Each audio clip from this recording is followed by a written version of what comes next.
আসসালামু আলাইকুম। বমি বমি আসলে কি? বমি হলো বিভিন্ন ধরনের খাদ্য বা ভেজাল খাদ্য বা পেটে গুরুপাক হওয়ার জন্য যখন আমাদের মুখ দিয়ে কিছু বের হয় তখন এটাকে আমরা বমি বলি। সো বমির ধরন বা কারণ বুঝে কিন্তু আমাদের ওষুধটা সেবন করতে হবে। বমি কিন্তু বিভিন্ন কারণ হয়ে থাকে। যেমন প্রাথমিক অবস্থায় গ্যাস বা গ্যাস্ট্রিক আলসারের কারণে কিন্তু আমাদের বমি হতে পারে। এছাড়া প্রাথমিক অবস্থায় গর্ভাবস্থায় কিন্তু আপনার বমি হতে পারে। এছাড়া ডায়রিয়া বা পাতলা পায়খানা হলে কিন্তু আপনার বমি হতে পারে। এছাড়া অতিরিক্ত গরমের কারণে কিন্তু আপনার বমি হতে পারে। এছাড়াও দেখা যাচ্ছে যদি আপনার মাথায় টিউমার বা আঘাতজনিত কারণে কিন্তু আপনার বমি হতে পারে। এছাড়া যদি আপনার পেটে পেটে টিউমার অথবা আপনার পিত্তথলিতে পাথর পড়ে তাহলে কিন্তু আপনার বমি হতে পারে। যদি আপনার কিডনিতে পাথর পড়ে তাহলে কিন্তু আপনার বমি হতে পারে। এছাড়া যদি আপনার প্রস্রাবে ইনফেকশন বা যেগুলো আপনার জরায়ুতে ইনফেকশন হলে কিন্তু আপনার বমি হতে পারে। এছাড়া বিভিন্ন কারণে কিন্তু আমাদের বমি হতে পারে। সো বমির ধারণ বা কারণ বুঝেই কিন্তু আমাদের ওষুধটা খেতে হবে। কারণ যদি বমি হলেই যে একটা ওষুধ খেতে হবে এমন কোনো কথা না।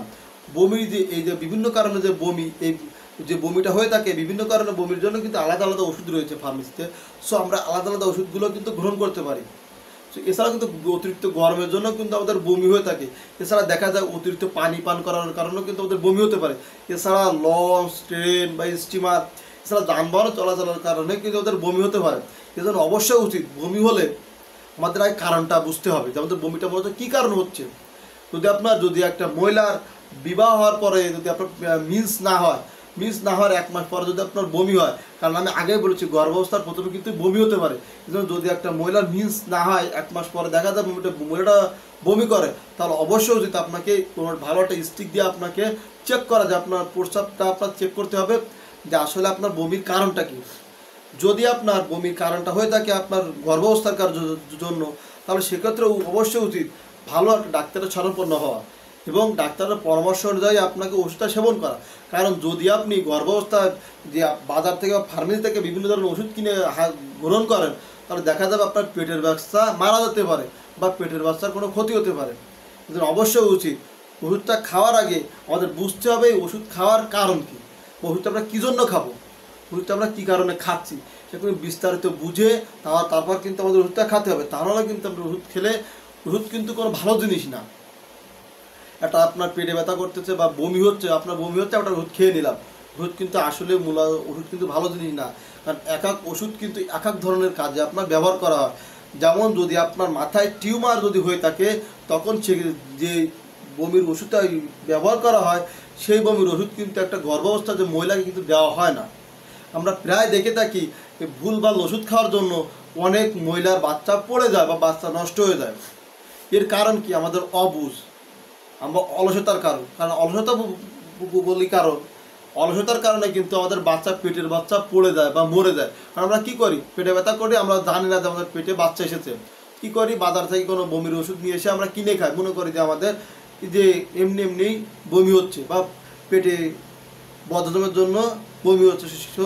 সেক্ষেত্রে আমরা কী করি, সেক্ষেত্রে দেখা যায় আমরা বিভিন্ন ধরনের বমির ওষুধ গ্রহণ করি। সো দেখা যায় যে এর জন্য পেটের বাচ্চা মারা যায় বা পড়ে যায়। এই জন্য বলছি যে ওষুধ সেবন করার আগে অবশ্যই বুঝতে হবে যে ওষুধ আমরা কী কারণে খাচ্ছি। যদি আমাদের বমির জন্য বা অতিরিক্ত গরমের জন্য বমি হয়, তো সেক্ষেত্রে কী করবে, সেক্ষেত্রে উচিত একটু রেস্ট নিয়ে ভালো মানের একটা ওটস সেলাইন বা সেলাইন জাতীয় বা বাড়ি আপনি কী করতে পারেন, লবণ বা পানি মিক্স করে আপনি খেতে পারেন। তাহলে দেখা যাবে আপনার বমিটা আস্তে আস্তে নিরাময় হয়ে যাবে। সো এর জন্য কিন্তু আপনাকে ফার্মেসি থেকে কোনো ওষুধ খেতে হবে না। কিন্তু এবার যদি দেখা যায় আপনার ট্রাভেলের জন্য আপনার বমি হয়ে থাকে, তো সেক্ষেত্রে কী করবেন, ট্রাভেল শেষে বা আপনি এমনটাও করতে পারেন, ট্রাভেলে যাওয়ার মিনিমাম 15 থেকে 30 মিনিট আগে কিন্তু একটা ওষুধ পাওয়া যায় ট্রাভেল নামে। এই ওষুধটা, এই বমির ওষুধ আপনি খেতে পারেন। সো এই ওষুধটা খেলে কিন্তু আপনার এই যে আপনি যানবাহন চলাচলের সময় কিন্তু আপনার বমিটা নাও হতে পারে। কিন্তু যাদের গাড়িতে চলাচল করলে বা পেটে নড়াচড়া করলে বমি হয়, তাদের কিন্তু এটা এমনটা না হতে পারে। সেজন্য কী করবেন, ওষুধটা যদি আপনি না খেলে চলে, তো সেক্ষেত্রে আপনি না খেয়ে বাসায় যেয়ে রেস্ট করবেন, দেখবেন আপনি কিছুক্ষণ পর গোসল করবেন, দেখবেন আপনার আস্তে আস্তে এই বমিটা থাকবে না। এছাড়া যদি আপনার লিভার বা কিডনি বা আপনার পিত্তথলিতে পাথরের জন্য বমি হয়ে থাকে, তো সেক্ষেত্রে আগে বুঝতে হবে যে আসলে আমাদের কোন কারণে বমিটা হচ্ছে। যদি আপনি ভালো ডাক্তার বা চেক আপের মাধ্যমে যদি বুঝতে পারেন যে আপনার কিডনি বা পিত্তথলিতে বা আপনার লিভারের কারণে আপনার বমি হচ্ছে, সেক্ষেত্রে আপনার ডাক্তারের যে পরামর্শ অনুযায়ী যে বমির ওষুধটা আপনাকে দিবে সেটা আপনাকে সেবন করতে হবে, তাহলে দেখা যাবে আপনার বমি থেকে আপনি মুক্তি পেয়ে যাবেন। সো এই জন্য যে কোনো ওষুধ খাওয়ার আগে আগে আমাদের শরীরে যে কোনো ওষুধ বা অসুস্থ হওয়ার জন্য যদি আমরা কোনো ওষুধ খেতে যাই, তাহলে আগে অবশ্যই আমাদের জানতে হবে আমাদের রোগের ধরনটা বা কারণটা কী। কারণ রোগের ধরন বা কারণ না বুঝে আমাদের কোনো ওষুধ সেবন করা উচিত না। কারণ যদি আমরা খালি ওষুধ খেয়ে থাকি তাহলে কিন্তু ক্ষতি ছাড়া ভালো হয় না। কারণ যে রোগের সে ওষুধ যদি পেটে না পড়ে, তাহলে দেখা যায় একটা প্রবাদ বাক্য আছে, যে ওষুধ সেই রোগে যদি না পড়ে থাকে ডাক্তার বেটে দিলেও কিন্তু কাজ হবে না। এই জন্য অবশ্যই উচিত ভালো কোনো ডাক্তারের পরামর্শ অনুযায়ী আপনাকে ওষুধটা সেবন করতে হবে, তাহলে দেখা যাবে আপনি আপনার বমিটা কন্ট্রোল করতে পারবেন। এছাড়া সর্বদা আপনাকে ভেজাল মুক্ত যে খাবারগুলো আছে বা গুরুপাক খাবার আছে বা তৈলাক্ত যে খাবারগুলো আছে, এসব খাবার থেকে আপনাকে বিরত থাকতে হবে, তাহলে দেখা যাবে আপনার বমি হবে না। এবং পেটে যে গ্যাস্ট্রিক আলসার বা পিত্তলিতে পাথর পড়া বা কিডনিতে পাথর পড়া অথবা লিভারের চর্বি জমা, এসব কিন্তু আপনার না হতে পারে।